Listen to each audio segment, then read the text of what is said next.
बुलंदशहर से बड़ी खबर, जहां पर 2000 रुपए के लिए हुआ कत्ल। यूपी के बुलंदशहर में 28 मई को गुलावटी कोतवाली क्षेत्र के रामनगर में हुए लखपत हत्याकांड का एसएसपी ने बृहस्पतिवार को खुलासा कर दिया। 2000 रुपए नहीं चुकाने पर दोस्त अमित ने ही लखपत के कत्ल की पटकथा लिखी थी। पुलिस ने अमित को गिरफ्तार कर लिया है। एसएसपी ने घटना का खुलासा करने वाली टीम को 10,000 का इनाम भी दिया है। दरअसल अमित के लखपत पर 2000 रुपए उधार थे और लखपत उधार की रकम नहीं चुका रहा था।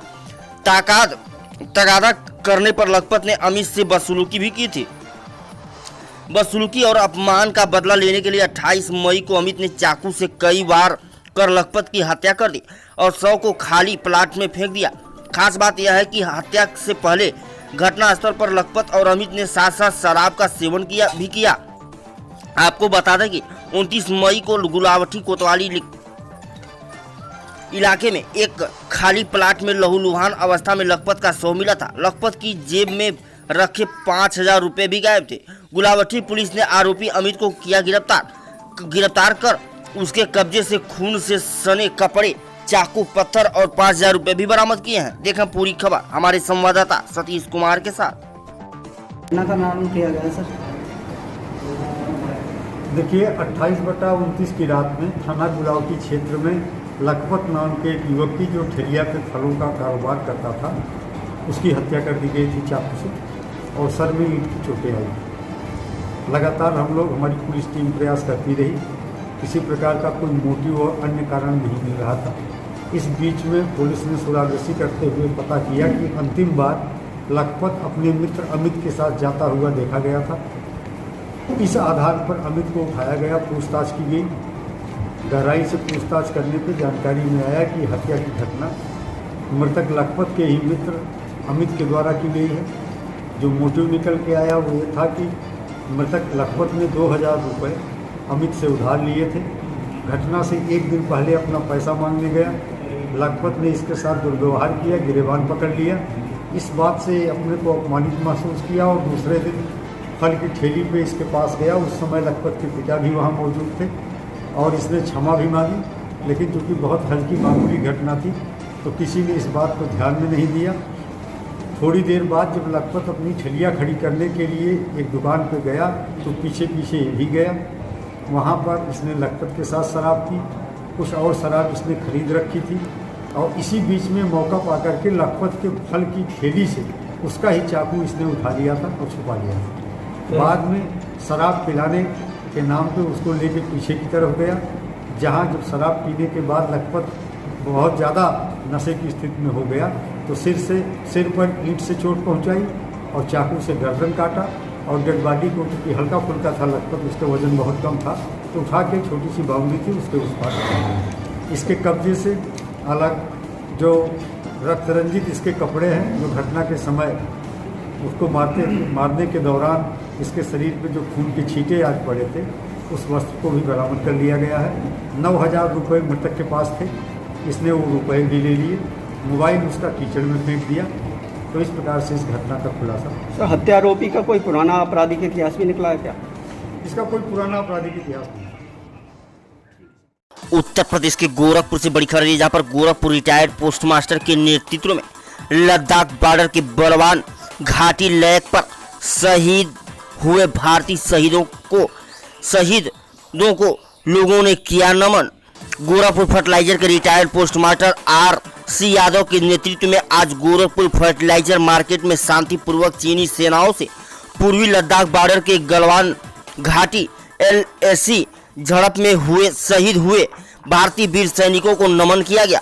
वहीं रिटायर्ड पोस्टमास्टर आर.सी. यादव ने कहा कि चीन की इस दुस्साहस का जवाब भारत अवश्य देगा और रिटायर पोस्टमास्टर ने इमरान खान और पाकिस्तान को भी चेताते हुए कहा कि जो हिंदुस्तान यानी भारत से टकराएगा वह चूर चूर हो जाएगा और इन सभी पर उन्होंने अपना सोशल डिस्टेंसिंग भी बनाए रखा। देखें पूरी खबर हमारे संवाददाता शाहिद खान के साथ। ये ओकेजन जो अवसर है, मैं आर.सी. यादव, रिटायर्ड पोस्टमास्टर रेजाइडिंग इन फर्टिलाइजर मार्केट, आज भारत के सामने जो बहुत बड़ी समस्या है कोरोना, और कोरोना का जन्मदाता जो है चाइना और पाकिस्तान। सारी कहानी आप लोग टीवी पर देखते हैं, मुझे बहुत ज्यादा नहीं करना है, ना मेरे पास समय है। लेकिन मैं कहना चाहता हूं कि चीन ने जो दुस्साहस किया, कोरोना फैला के पूरे विश्व को परेशान कर दिया। मेरा तो प्रशासन से अनुरोध है कि विश्व के जितने भी देश हैं सब इकट्ठा होके चीन के सामने प्रपोजल दें और उसका विश्व से बहिष्कार कर दें। और बाद में रिसेंटली कल जो घटना हुई है, हमारे जवानों को चोरी से छुप के बिना किसी वार के डिक्लेरेशन के हमारे 20 नौजवान सिपाहियों को शहीद कर दिया गया, जिसमें हमारा एक कर्नल मारा गया। ये बड़ी दुख की बात है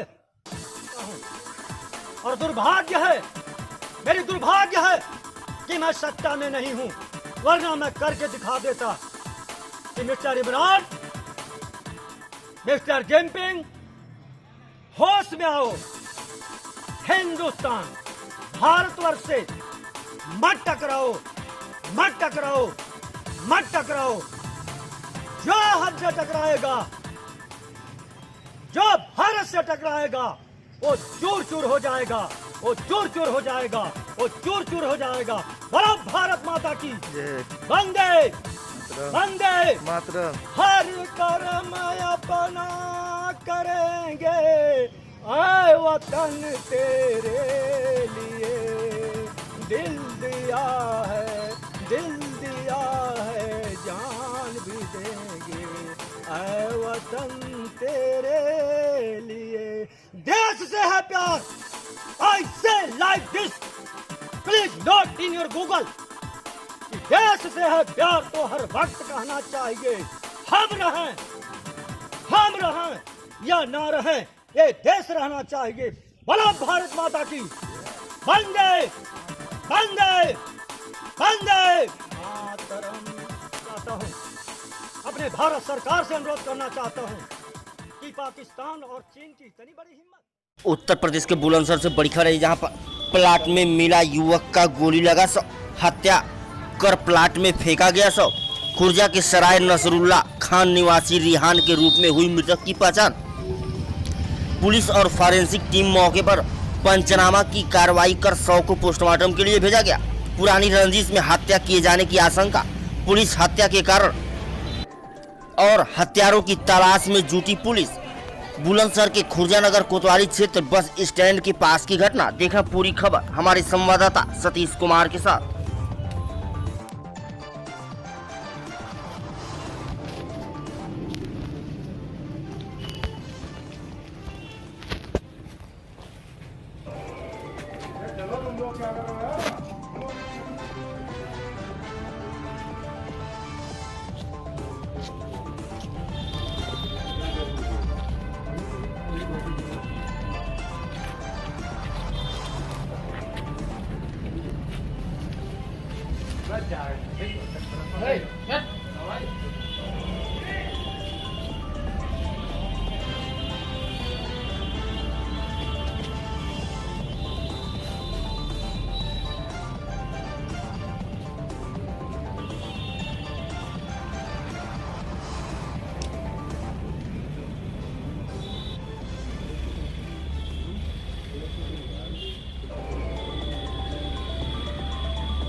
सर एक गोली लगा हुआ सब मिला है, क्या मामला है?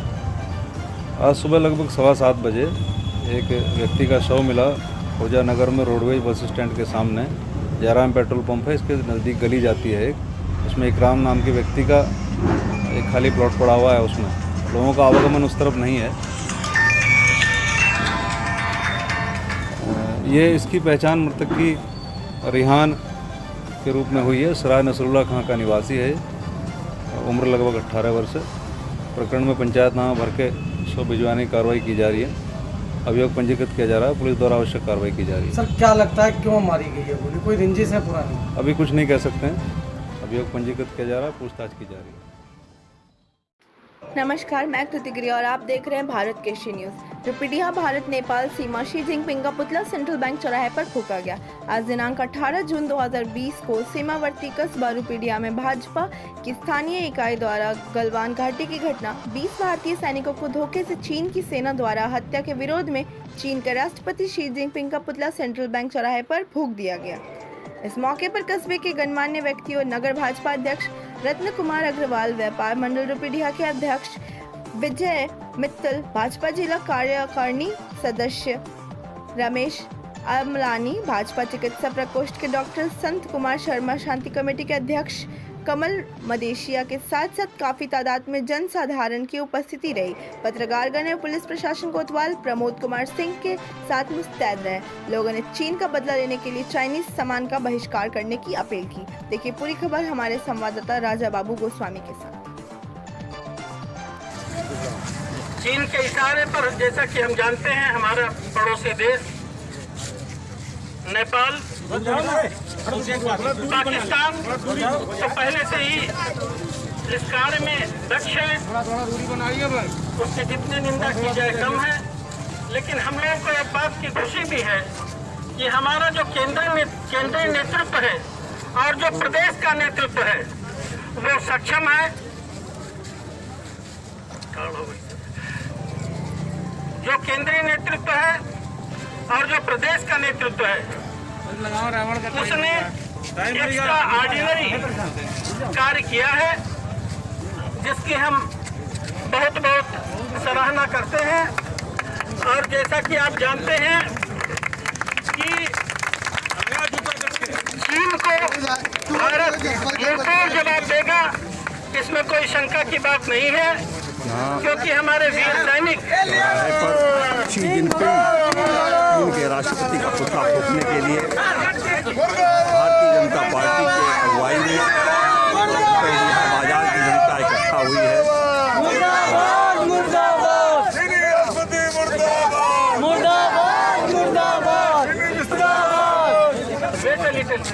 हाँ बयान दीजिए। आप बोलें। ये है व्यापार मंडल के अध्यक्ष विजय कुमार मित्तल रुपीडिया के। आप भारत चीन के संघर्ष पर जो गलवान घाटी में हो रहा है उस पर कुछ अपने विचार व्यक्त करना चाहते हैं। हाँ विजय जी। जी, ये चीन ने धोखे से हमारे वीर जवानों को मतलब शहीद किया है। इसका हम लोग यहाँ पे भरसक निंदा कर रहे हैं और हम चाहते हैं कि यहाँ पे इंडियन आर्मी उनका बदला अपना 20 जवानों का ले। नहीं, यहाँ पूरी मुहिम देश में चल रही कि चाइनीज सामान का बहिष्कार हो।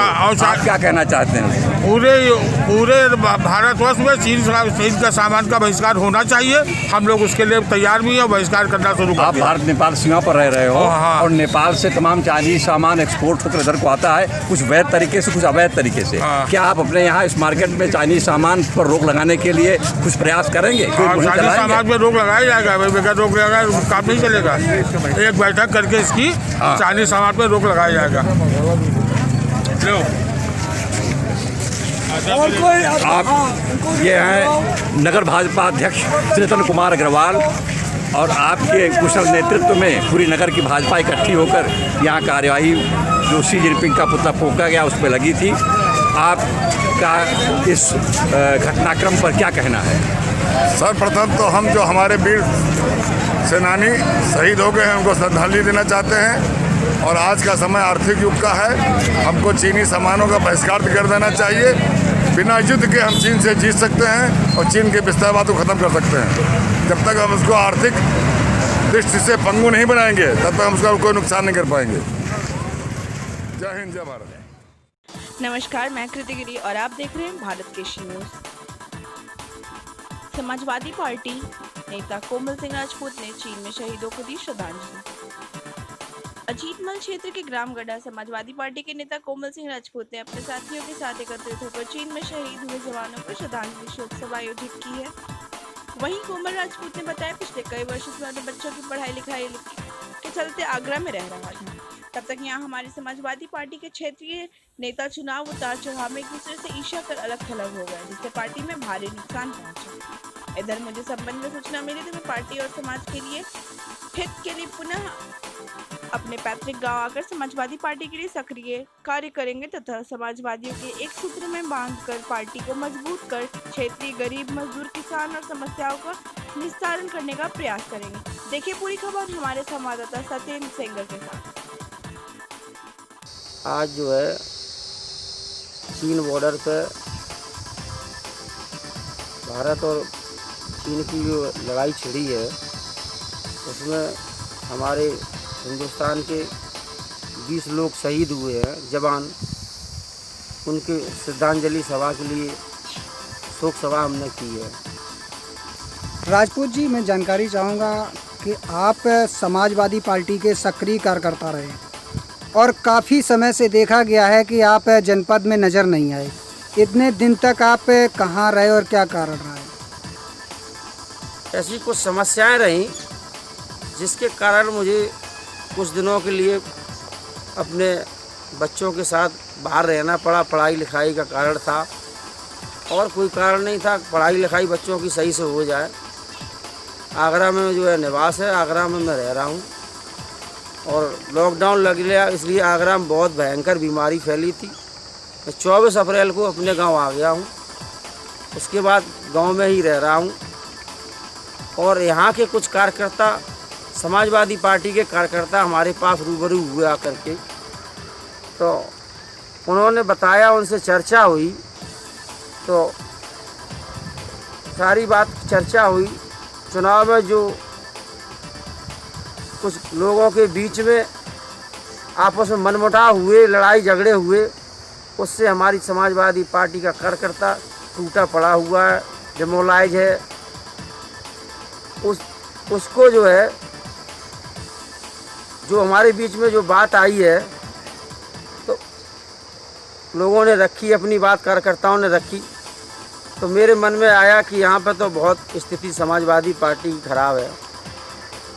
तो मैंने एक संकल्प लिया है कि जो कार्यकर्ता हमारे पुराने हैं, बुजुर्ग हैं, नौजवान हैं, किसान हैं, उन लोगों को एक साथ करने का काम करेंगे।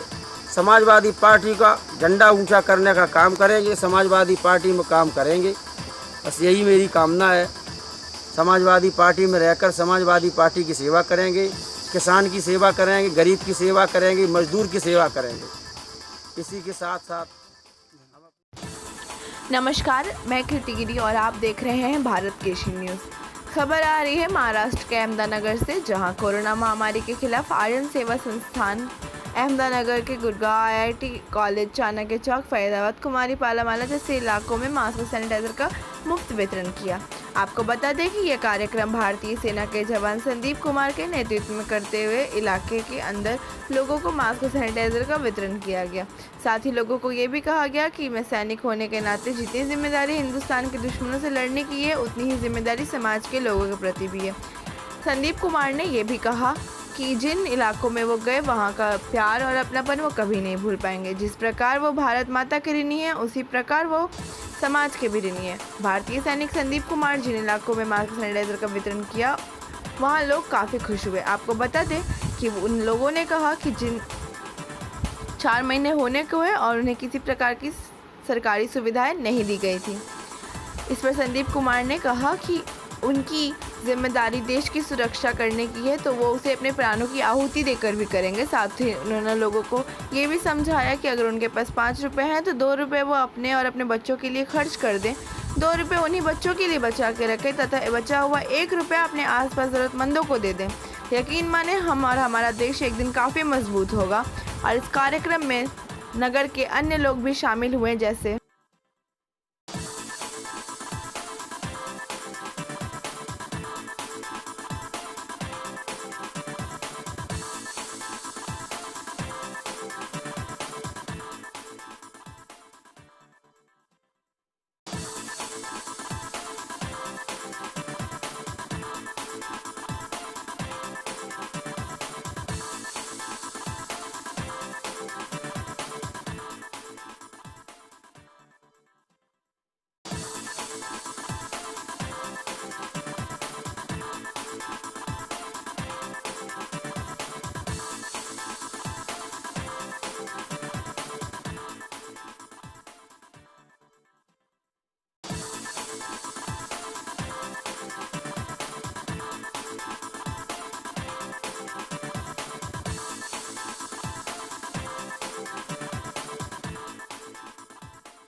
नमस्कार, मैं कृति गिरी और आप देख रहे हैं भारत केशी न्यूज। कानपुर देहात से बड़ी खबर आ रही है, जहां योगी सरकार में भी खूब धड़ल्ले से हो रहा अवैध खनन।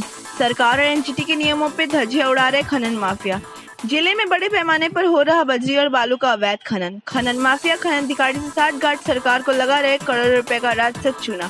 बिना परमिशन रेलवे कार्य के नाम से हो रहा बजरी के बड़े पैमाने से अवैध खनन। अधिकारियों की सलाह पर हो रहा जिले में अवैध खनन अधिकारियों के सलाह पर हो रहे जिले में अवैध खनन कार्य। अधिकारियों की जेबें भर खनन माफिया कर रहे हैं मनमानी। बालू घाट पर दर्जने पॉपलेन मशीन से हो रहा अवैध खनन। यमुना का सीना चीर माफिया कर रहे हैं अवैध खनन। अवैध खनन के नाम पर खनन अधिकारी मौन।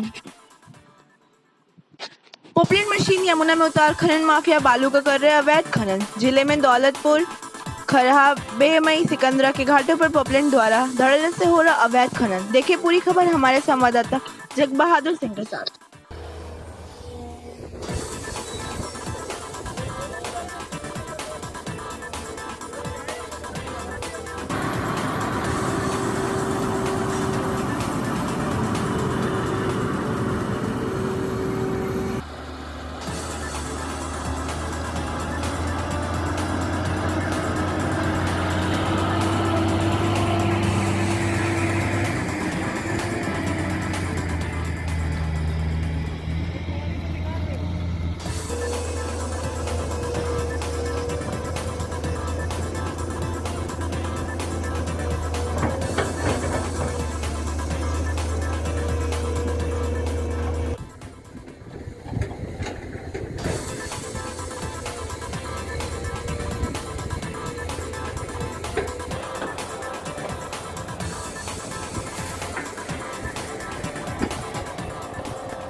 ग्राम दौलतपुर में यमुना नदी किनारे खनन में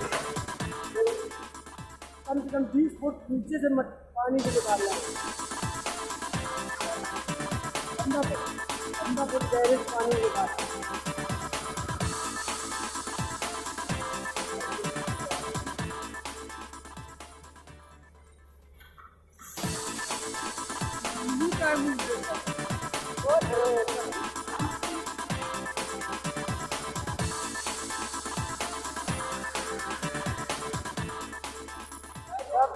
हमारे ग्राम दौलतपुर में वाटर लेवल कम हो रहा है।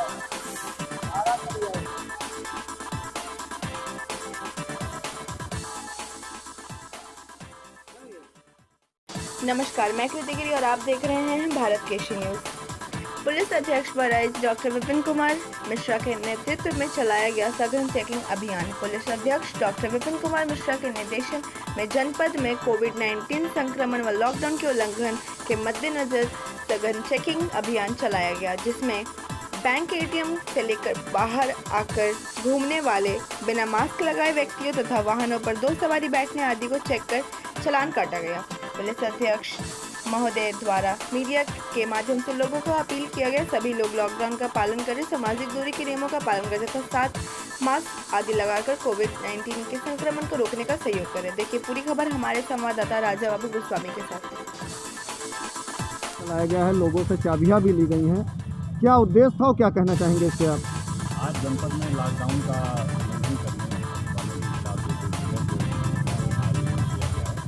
में अभियान चलाया जा रहा है और इस समय मेरे साथ कोतवाली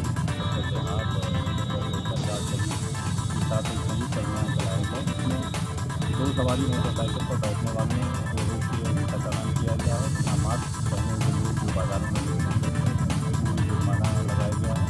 ताकि जो अवांछित लोग एटीएम के पास खड़े हुए बैंकों के पास खड़े हुए चेक करके लगाए गए हैं। मूल उद्देश्य लॉकडाउन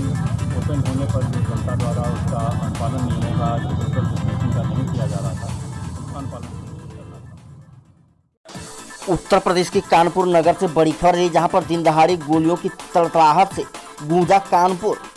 बीएसपी नेता पिंटू सेंगर पर हुई ताबड़तोड़ फायरिंग। प्रॉपर्टी डीलिंग का काम करते थे बीएसपी नेता, गंभीर हालत में इलाज के लिए भेजा गया रीजेंसी हॉस्पिटल ले जाते समय रास्ते में हुई मौत। सूचना मिलते ही एसएसपी घटनास्थल पर पहुंचे। चेकरी थाना क्षेत्र के जेके कॉलोनी का मामला देखा। पूरी खबर हमारे संवाददाता सत्येंद्र सेंगर के साथ। क्या नाम है तुम्हारा? रुपेश प्रजापति। अच्छा, कितनी क्यों लोग आए थे? गोली जिन्होंने चलाई थी क्या नाम है? 4 लोग थे, 2 चला रहे थे, 2 मुंह बांधे थे। क्या नाम है आपका? रुपेश प्रजापति। 4 लोग गोली थे? मोटरसाइकिल 2 थी, 1 थी। 2 थी मोटरसाइकिल, उसमें 2 चला रहे थे, 2 कितनी गोली चलाई उन्होंने? उसने 8-10 गोली फायर की। 2-4 तो हमारे ऊपर फायरिंग की। अच्छा, हमें आप यहाँ पर आए कितनी देर हुआ था इसके बाद ये घटना हुई? ये 2 मिनट खाली रुके थे, भैया गाड़ी दूसरे थे, हमने गाड़ी घुमाया था, इतने में 2 मोटरसाइकिल वाले इधर से गए, गोली पट पट पट पट करना चालू की। अच्छा, आपको लगा जब आप आ रहे थे तो आपको लगा कि कोई आपका पीछा कर रहा है? कोई पीछा नहीं कर रहा मेरा। अच्छा, कुछ नहीं लगा। हम गली अंदर आए। किनकी गाड़ी चलाते थे? पिंटू से नहीं, सब मुँह बांधे थे, अंगोछा थे। उत्तर प्रदेश के बुलंदशहर से खबर आ रही है, जहां पर आसपा कार्यकर्ताओं ने शहीदों को श्रद्धांजलि दी। फूंका चीन के राष्ट्रपति का पुतला। यूपी के बुलंदशहर में आजाद समाज पार्टी कार्यकर्ताओं ने गलवान घाटी में चीन के विवाद के दौरान शहीद हुए सैनिकों को श्रद्धांजलि दी। आसपा कार्यकर्ताओं ने चीन के राष्ट्रपति का पुतला भी फूंका। चीन के द्वारा भारतीय सैनिकों के साथ की गई कायराना हरकत के बाद भारत में चारों तरफ उबाल है। जिले में भी रविवार को आजाद समाज पार्टी कार्यकर्ताओं ने एकजुटता दिखाते हुए चीन के राष्ट्रपति का पुतला फूंका। इस मौके पर सभी शहीदों को श्रद्धांजलि दी गई। आसपाइयों ने चाइना की कंपनियों को भारत में बैन करने की मांग भी की। बुलंदशहर के कालाम चौराहे पर आजाद समाज पार्टी के जिलाध्यक्ष मदन पाल गौतम के नेतृत्व में चीन के राष्ट्रपति का पुतला फूंका गया। इस मौके पर आक्रोशित आसपा कार्यकर्ताओं ने कहा कि वो अनलॉक 1 में सोशल डिस्टेंसिंग के साथ चीन के द्वारा भारतीय सेना के बहादुर जवानों के साथ की गई कायराना हरकत से गुस्से में है। इस मौके पर असपाइयों ने चीन के राष्ट्रपति का पुतला जलाकर विरोध दर्ज कराया। असपाइयों ने अपने विरोध प्रदर्शन के दौरान मांग की कि चीन ने जो 20 जवानों के साथ कायराना हरकत की है, इस पर सरकार को कदम उठाना चाहिए। आसपा नेताओं ने इस दौरान गुस्से का इजहार करते हुए मांग की है कि देश की जनता अपने 20 शहीदों की शहादत का बदला लेना चाहती है। अब समय है कि चीन को मुंहतोड़ जवाब दिया जाए। असपाइयों ने चीन के सारे करार रद्द किए जाने की मांग भी की। आसपा कार्यकर्ताओं चीनी कंपनियों को ब्लैक लिस्ट करने की मांग भी की। जिलाध्यक्ष मदन पाल गौतम ने कहा कि आजाद समाज पार्टी के कार्यकर्ता जुलूस की शक्ल में सोशल डिस्टेंसिंग का पूरा ख्याल रखे हैं और चीनी सरकार का विरोध कर रहे हैं। देखा पूरी खबर हमारे संवाददाता सतीश कुमार के साथ। आज आपने कालाम चौराहे पर प्रदर्शन किया, चीन के राष्ट्रपति का पुतला ग्रहण किया, क्या पूरा मामला है? पूरा मामला ये है, चीन ने भारत की सीमा पर कब्जा किया, अपने सैनिकों को भेजा। जो हमारे भारत के सैनिकों ने उनका मुकाबला किया तो हमारे भारत के करीब 20 सैनिक जो चीन के सेना के लोगों ने चीन के राष्ट्रपति के कहने पर उनको शहीद कर दिया। जो बेचारे अपने देश को बचाने के लिए वीर गति को प्राप्त हो गए। और चीनी राष्ट्रपति जो हमारी सीमा में घुस रहा है उसका हमने विरोध किया है। और खास तौर पर विरोध इस बात का भी करते हैं, जो चीन का सामान भारत के अंदर सबसे ज्यादा बिक रहा है, तो भारत के लोगों से हम अनुरोध कर रहे हैं आज बहन के माध्यम से कि चीन के सामान का बहिष्कार करें और जो अपने भारत का सामान है उसका उपयोग करें। अगर चीनी राष्ट्रपति होश में नहीं आएगा तो भारत का जो एक जवान है, जो जवान अपने बच्चों को, बीवी बच्चों की परवाह न करके देश की परवाह करता है और सीमा पर लड़ता है, और जो अभी 20 हमारे जवान मारे गए हैं, उनको हम आज चीन के राष्ट्रपति को उनके इस कृत्य के लिए उसकी घोर निंदा करते हैं। जो हमारे जवानों को अपने जान से गंवानी पड़ी है भारत की रक्षा करने के लिए, चीन के राष्ट्रपति का हमने पुतला फूंका है। आज हम सब लोग आजाद समाज पार्टी भीम आर्मी की तरफ से चीन के राष्ट्रपति का पुतला फूंकने के लिए कालाम चौराहे पर इकट्ठा हुए थे। बुलंदशहर से खबर आ रही है, जहां रंगरलिया मनाते महिला नर्स की लाइव हुई पिटाई। बुलंदशहर के डीएम रोड पर आज पत्नी और बेटी ने अपने पति के साथ एक महिला नर्स की रंगरलिया मनाते रंगे हाथ पकड़ लिया और रोड पर जमकर पीटा। मां बेटी ने महिला नर्स की न सिर्फ चप्पलों से पिटाई की बल्कि लात और घूंसों से भी खबर ली। सरेआम मारपीट होते देख घटनास्थल पर लोगों का मजमा लग गया। सूचना पर पहुंची पुलिस ने महिला को हिरासत में लेकर जांच शुरू कर दी है। यह तस्वीर है यूपी के बुलंदशहर की, जहां पति के साथ रंगरलिया मना रही महिला नर्स को मां बेटी ने पकड़ लिया और रोड पर लाकर जमकर पीटा। दरअसल मां बेटी को सूचना मिली थी कि उसका पति अपने प्रेमिका के साथ दुकान के अंदर रंगरलिया मना रहा है। सूचना के आधार पर दोनों मां बेटी मौके पर पहुंची और किसी तरह दुकान का शटर खुलवाया। जैसे ही शटर खुला तो महिला धक्का देकर भागने लगी, लेकिन दोनों मां बेटियों ने उस महिला को पकड़ लिया और रोड पर ले आई। मां बेटी ने सरेआम महिला नर्स के साथ मारपीट की और पुलिस को बुलाकर महिला को उनकी सुपुर्दगी में दे दिया। आरोपी महिला नर्स शहर के हॉस्पिटल में नर्सिंग स्टाफ की नौकरी करती है और उसका प्रेमी अस्पताल में ऑक्सीजन की सप्लाई करता है। वहीं डीएम रोड पर हंगामा होता देख एडीएम प्रशासन रविंद्र कुमार मौके पर पहुंचे और महिला के बीच बचाव करवाया। देखा पूरी खबर हमारे संवाददाता सतीश कुमार के साथ।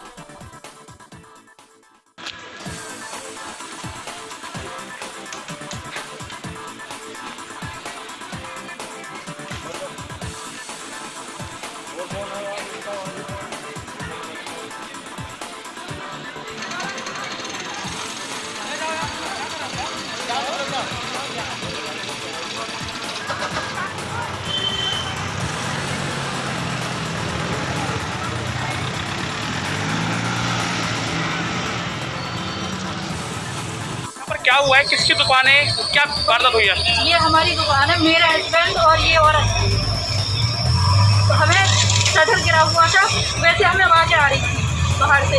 हमने भी ईंट मारी, हमने दुकान खुलवाई तो वो तो जल्दी जल्दी अपने कपड़े पहन रहा था। हमने खोली दुकान तो पहन के मुझे धक्का दिया बाहर जाने के लिए, इसे सिलेंडरों के पीछे दुखवा दिया।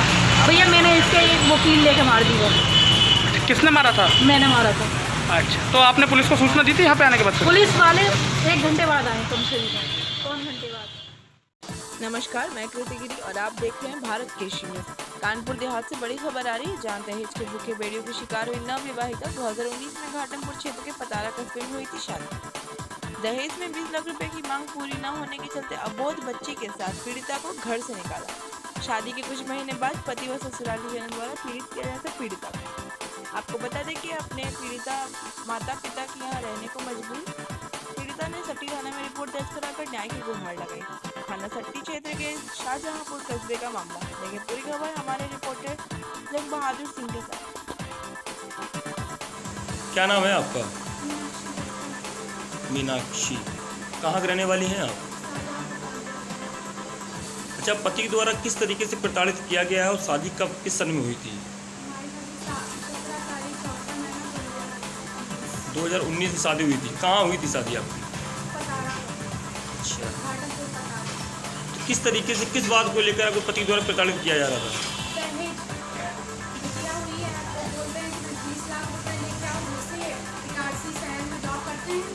क्या करते हैं आपको पति? तो बोलते हैं फ्लैट लेना है, रेलवे में टीटी आई है तो बोलते हैं कि 20 लाख रुपए लेके आओ, फ्लैट लेना है। जब वो मना किया तो उस टाइम प्रेगनेंट है, तो घर वाले कहीं ये टॉर्चर करते हैं, मारते पीटते हैं। पति मतलब बोलो कि उनसे बोलो कि मतलब ये सब ऐसा कर रहे हैं, तो बोलेंगे अगर सही रहना है तो चलो इटारसी में पैसे लेके आओ पापा से, तब वो सही से रहने देंगे उनको।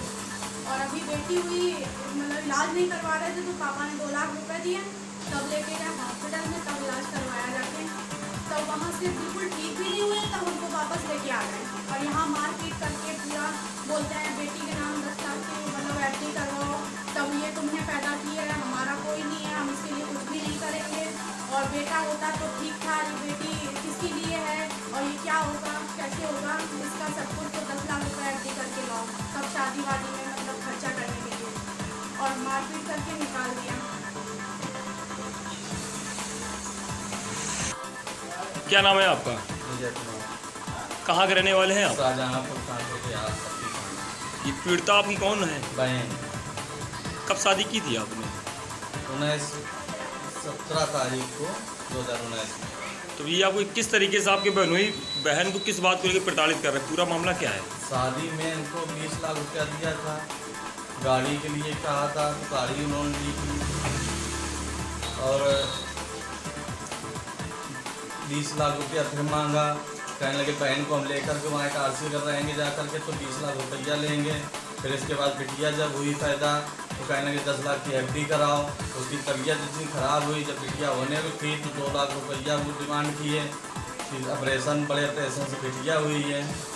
इसी तरह से मारपीट, नंदोई, सास ससुर जेठ जेठानी प्रताड़ना देते रहे। अभी मारपीट करके उसको भगा दिया, जेवर एवर सब कुछ उन्होंने रख दिया है। अच्छा, कहाँ शादी की थी आपने? पतारा घाटमपुर। करते क्या है आपके बहन? पीटी हैं रेलवे में। 20 लाख की मांग कर रहे हैं जी।